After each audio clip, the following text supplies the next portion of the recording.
Laurent Jacobelli, évidemment, ça c'est un point de calendrier qui se précise. Et oui, on décale apparemment. Qui se décalerait. On va encore une fois suivre ça avec attention. Laurent Jacobelli vous a interrompu tout à l'heure. Oui, si c'est confirmé, je pense aux restaurateurs qui, une fois encore, ont vu des promesses non tenues. Mais attendons la vérité. Quel drôle d'exercice, hein, ce président de la République qui fait le jeu des questions-réponses. Et on apprend comme ça, au détour d'un direct, quand il parle avec des enfants, un certain nombre de mesures qui vont arriver. Il joue le rôle d'infirmier en chef, il joue le rôle de secrétaire d'État, mais un président de la République devrait être plus présent quand il y a des attentats sur le territoire national. Un président de la République devrait être plus présent quand chaque jour, dans les banlieues, il y a des émeutes, des policiers qui tombent dans un guet-apens. Le président, là, qui nous donne une image d'une France apaisée, est en fait un président qui n'assume pas ce qu'il est, un président du chaos, le président de l'insécurité, le président de l'accélération de l'islamisme en France. La France fracturée, on va voir dans plusieurs débats et sujets qu'on va aborder qu'effectivement c'est assez spectaculaire. Mais pour autant, vous contestez l'idée que cette France-là puisse échanger paisiblement. Non, mais arrêtez, c'est de la com.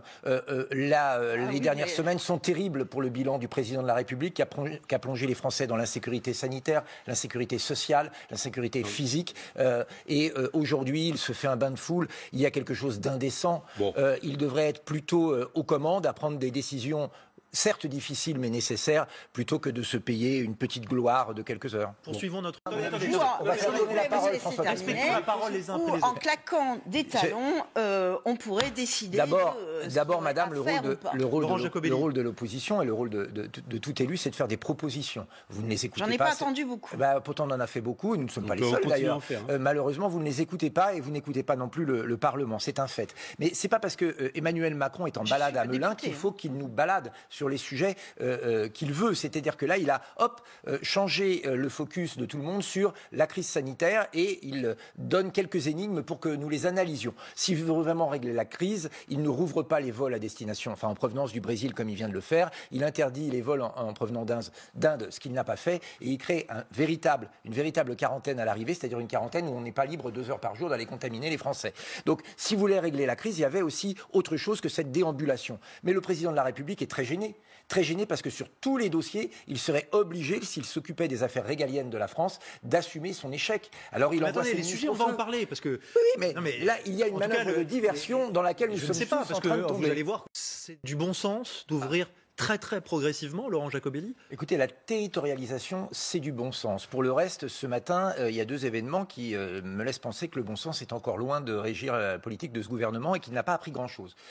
J'ai regardé avant d'arriver à Charles de Gaulle, en moyenne ce matin, un avion a atterri toutes les 5 minutes en provenance de l'étranger. Et il y a encore des contrôles très très défaillants à l'arrivée. Il y a une quarantaine qui est proposée mais qui n'est pas imposée à certains pays. Bref, on continue les flux de circulation qui sont aussi des flux de circulation. Par ailleurs, vous conviendrez qu'on a progressé parce qu'on va contrôler chez les gens qui sont obligatoirement à l'isolement. On part de très loin. Avec 1 000 € d'amende désormais. Théoriquement, ça tient la route. En pratique, on n'en est pas encore là. Deuxièmement, il y a eu ce matin la réouverture des écoles. Ce qui est une bonne chose parce qu'il faut éviter le décrochage scolaire, il faut éviter les problèmes des enfants à la maison. Mais en revanche, les moyens n'ont pas été mis en termes de vaccination du personnel enseignant et du personnel accompagnant. En termes de tests, alors il y a des débuts de tests, mais par rapport à ce que fait l'Angleterre qui teste 2 fois chaque élève par semaine avec des tests rapides, on est loin du compte. Et puis troisièmement, il y a par exemple l'analyse des eaux usées autour des établissements scolaires qui permettrait de savoir quelques jours avant si on a un risque de cluster qui n'est toujours pas mis en place. Donc ce que dénonçait Gabriel Attal, cette politique du stop and go, c'est un peu ce vers quoi on se dirige. On ouvre, on ferme, puisque vous le savez, au premier cas, on ferme les classes. Donc, on a l'impression... pour les écoles. Oui, pour les écoles. Nouveau protocole. On a l'impression quand même que ce gouvernement ne tire pas les conclusions du...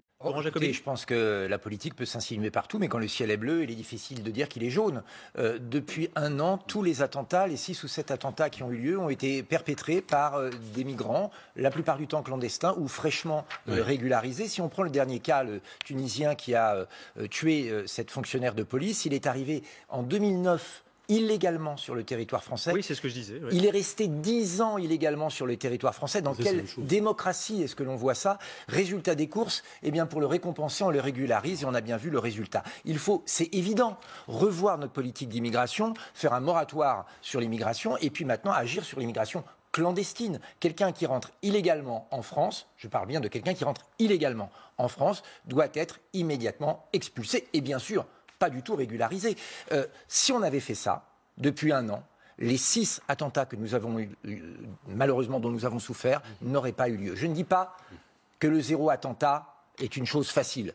Je dis qu'à ne prendre aucune mesure sur notamment l'immigration clandestine, eh bien on voit le résultat. Et la caricature du porte-parole du gouvernement est assez dangereuse. Il dit « Ah bah oui, donc vous dites que tous les immigrés sont des terroristes ». Personne n'a dit ça.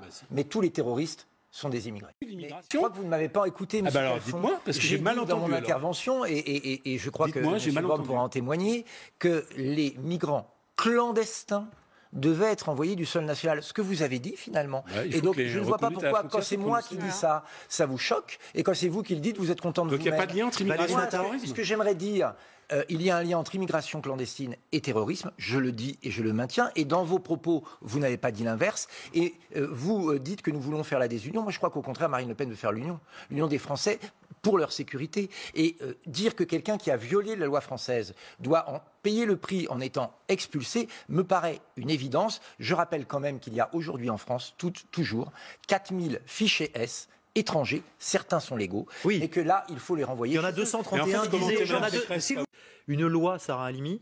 Pour vous, Laurent Jacobelli, c'est incontournable, il faut faire évoluer la législation ?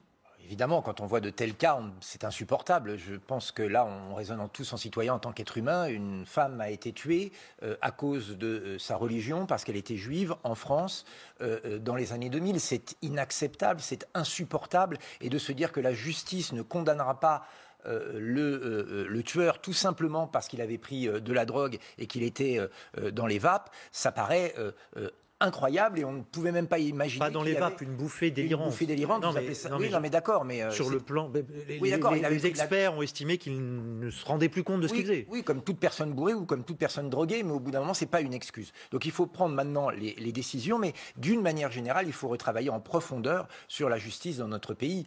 Des délinquants remis en liberté avec un rappel à la loi après avoir agressé un policier ou un maire de village, ce n'est plus tolérable.